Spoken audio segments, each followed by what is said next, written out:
I don't know how to sit because I'm in a dress. Ha.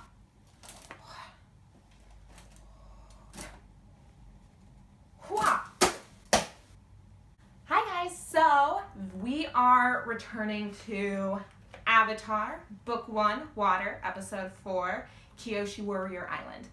And this is definitely a fan favorite episode amongst the fandom because you get to see Avatar Kyoshi for the first time, the Kyoshi Warriors are meeting Suki, and it's kind of the beginning of the rhythm the episodes take for the majority of Book 1, where the gang finds a different location, new people, new characters, they have interpersonal conflict, Zuko shows up and terrorizes them for a bit, and then they skedaddle out of there. Kyoshi Island is an island that they kind of found by accident. Aang was looking to ride the elephant koi. They get captured by the Kyoshi Warriors. Aang reveals that he is in fact the Avatar, and they start treating them like royalty. Aang gets followed around everywhere by little fangirls, and it's so cute. Fangirls. Ah. He and Katara have a bit of a squabble as Katara gets jealous and Aang kind of lets the attention gets to his head.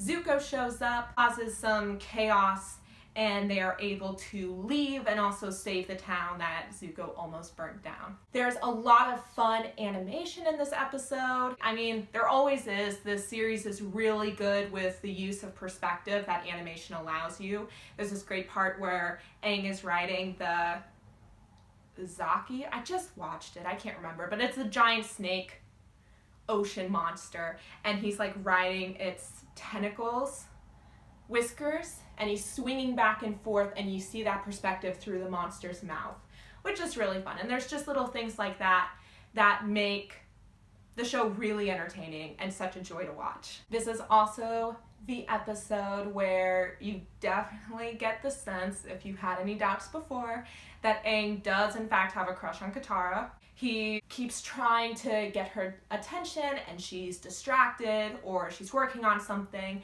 and once he starts getting the attention of the Kyoshi Islands, like 9 and 10-year-old little girls, so cute, that's when Katara starts to get a little jealous, and they resolve their issue. And you don't really get the sense that Katara is into Aang at this point, but you definitely get the sense that Aang is into Katara. So that's kind of where the gAang love theory kind of starts, I feel like. I don't know. I'm not really into gAang, but we'll get to that. But what's really special about this episode is the introduction to the Kyoshi Warriors. Now, you don't get a lot of information about Avatar Kyoshi at this point. You do later on in the series, but at this point you just know that she's a past Avatar who was alive about 400 years ago. So that's cool, and she looks cool. She has neat, like, geisha makeup.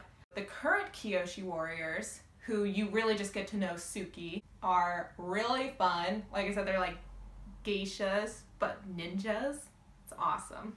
And you get to see their cool fan weapons, which is something that's really fun about the show. Is not only do we get to explore and see more cool benders and bending moves and techniques and kind of explore that avenue, we also get to explore a lot of weapons and the way that non-benders kind of compete with benders, and the metal sword fans is part of it, and I always thought they were really cool. And it's kind of weird that Kyoshi is an earthbender and not an airbender, because to me the fans definitely seemed like an airbender thing, but I don't know. I didn't create the show. So one of the main conflicts within this episode is between Suki and the Kyoshi Warriors and Sokka and his sexism. It's hit pretty hard throughout Book 1. Now, I'm not a big fan of modern political issues kind of being forced or shoehorned into my fantasy shows. It can kind of take me out of the immersive experience. But with that said, I think the way they handle sexism within this series is pretty good, especially in book 1. Now this one is hit a little hard, especially in the beginning, but the reason why I think it makes sense within the series is because where Sokka comes from, which is the Southern Water Tribe, it's very isolated. They don't seem to know anything about past avatars really, so they might not even realize that there are so many female avatars from the past, therefore female warriors. And I don't want to say it's necessarily a male-dominated system because we haven't been shown that, but they do seem to have fairly strict gender roles.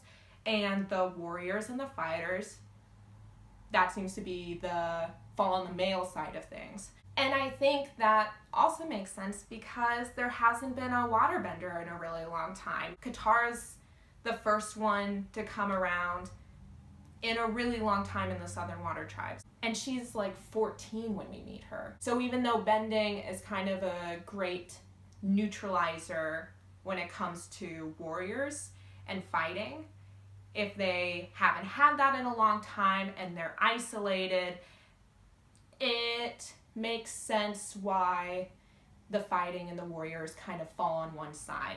Now, the Kyoshi Warriors are also non-benders, but they're on Kyoshi Island, so they have a clear representation of a lady warrior. And I like the way they handle it with the Kyoshi Warriors, where Sokka, he's upset by it and he goes to them and he's kind of giving them a hard time about them being girls, and there's no way that he would actually lose to girl fighters.